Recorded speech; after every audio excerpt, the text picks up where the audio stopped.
Hello my dears, അപ്പോൾ നമുക്ക് നല്ല ടേസ്റ്റി ആയിട്ടുള്ള ഒരു ചിക്കൻ പാസ്തയുടെ റെസിപ്പി നോക്കിയാലോ. അപ്പോൾ ഇത് അടിപൊളി ടേസ്റ്റാണ്. ഇപ്പോൾ കുട്ടികൾക്ക് ബ്രേക്ക്ഫാസ്റ്റായിട്ടും ഡിന്നറായിട്ടും കുട്ടികൾക്കെല്ലാം നമുക്ക് എല്ലാവർക്കും കഴിക്കാം. നല്ല ഒരു റെസിപ്പിയാണ് ഇത്. വീറ്റ് പാസ്ത ആണ്. അപ്പോൾ നമുക്ക് വെള്ളം ചൂടാക്കാം. അതിലേക്ക് കുറച്ച് ഓയിലും ആവശ്യത്തിന് ഉപ്പും ചേർക്കുക പാസ്ത വേവാനുള്ള. അപ്പോൾ നന്നായിട്ട് വെള്ളം തിളയ്ക്കുമ്പോഴത്തേക്ക് അതിലേക്ക് പാസ്ത ആഡ് ചെയ്യണേ. എന്നിട്ടൊന്ന് ഇളക്കി കൊടുക്കുക. അപ്പോൾ ഇതിന് കുറച്ച് കൂടുതൽ വെള്ളം എടുക്കുന്നതായിരിക്കും നല്ലത് ഇത് വേവിക്കാനായിട്ട്, കാരണം തിളച്ച് പൊങ്ങിയൊന്നും പോവാതിരിക്കാനായിട്ട്. അതിനുശേഷം അതാണെങ്കിൽ തണുത്ത വെള്ളത്തിലേക്ക് നമുക്കൊന്ന് കഴുകിയിട്ട് അതൊന്ന് ഊറ്റാൻ വെക്കാം.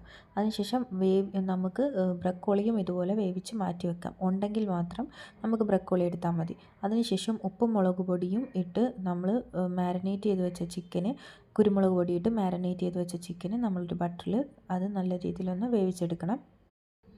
അത് നമ്മൾ കുറച്ച് നേരം ഫ്രിഡ്ജിൽ വെച്ചാൽ കുറച്ചുകൂടി ഫ്ലേവർഫുൾ ആയിരിക്കും. നമ്മൾ പെട്ടെന്ന് ചെയ്താലും കുഴപ്പമൊന്നുമില്ല. ബോൺലെസ് ചിക്കൻ ആയിരിക്കും നമ്മൾ എടുക്കേണ്ടത്. കൊച്ചു പീസസ് ആക്കി എടുത്ത് വെക്കണം, മാറ്റി കേട്ടോ. എന്നിട്ട് ആ പാനിലേക്ക് തന്നെ അത്യാവശ്യത്തിന്, ഈ സെയിം പാനിൽ തന്നെ അത്യാവശ്യത്തിന് ബട്ടർ ഉണ്ടെങ്കിൽ ബട്ടർ കുറച്ചുകൂടി ഇട്ടിട്ട് അതിലേക്ക് കുറച്ച് ചെറുതായിട്ട് ചോപ്പ് ചെയ്ത് വെച്ച ഗാർലിക്ക് ചേർക്കാം. പിന്നെ നമ്മൾ കുറച്ച് ഫ്രഷ് ക്രീമും ആഡ് ചെയ്തെടുക്കണം. എന്നിട്ട് നല്ല രീതിയിൽ മിക്സ് ചെയ്ത് നമ്മൾ നല്ല രീതിയിലൊന്ന് മിക്സ് ചെയ്ത് കൊടുക്കണം. ചെറു വെച്ചിട്ട് നമുക്ക് ആവശ്യത്തിന് പിന്നെയും ഫ്രഷ് ക്രീം കുറച്ചുകൂടി വേണമെങ്കിൽ കുറച്ചുകൂടി ആഡ് ചെയ്ത് കൊടുക്കാം.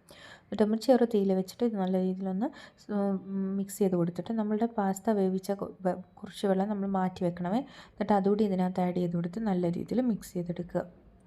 അപ്പോൾ നല്ല രീതിയിൽ ചെറു തീയിൽ മിക്സ് ചെയ്ത് വന്നതിന് ശേഷം നല്ല രീതിയിൽ തുടങ്ങുമ്പോഴത്തേക്ക് ഇതിനകത്ത് നമുക്ക് ചീസ് ആഡ് ചെയ്യാവേ. അപ്പോൾ നമുക്ക് ഏത് തരം ചീസ് വേണമെങ്കിലും ആഡ് ചെയ്യാം.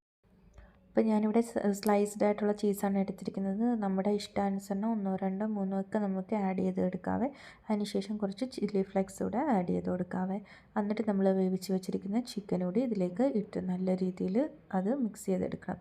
പിന്നെ ബ്രക്കോളിയോ നമുക്ക് ക്യാരറ്റോ എന്ത് വേണമെങ്കിലും നമുക്ക് ചേർക്കാവേ. ഇഷ്ടമുള്ള വെജിറ്റബിൾസ് നമുക്ക് ചേർക്കാം. എന്നിട്ട് പാസ്തയും കൂടെ ആഡ് ചെയ്തിട്ട് നല്ല രീതിയിൽ മിക്സ് ചെയ്യണം. മിക്സ് ചെയ്തതിന് ശേഷം ലാസ്റ്റ് നമ്മൾ കുറച്ച് ചീസ് കൂടി ആഡ് ചെയ്ത് ഇങ്ങനെ കൊടുത്ത് അതൊന്ന് മെൽറ്റ് ചെയ്തിട്ട് മൂടി വെച്ച് മെൽറ്റ് ചെയ്തിട്ട് അത് നല്ല രീതിയിലൊന്ന് നമുക്ക് യോജിപ്പിച്ചിട്ട് കഴിച്ച് നോക്കണമേ. അടിപൊളി ടേസ്റ്റ്. നിങ്ങൾ മസ്റ്റായിട്ട് ട്രൈ ചെയ്ത് വെക്കൂ. ഇത് അടിപൊളി റെസിപ്പിയാണ്. നല്ല ടേസ്റ്റി ആയിട്ടുള്ള പാസ്തയാണ്. അപ്പം എല്ലാവരും ലൈക്ക് ചെയ്യുക, സബ്സ്ക്രൈബ് ചെയ്യുക. താങ്ക്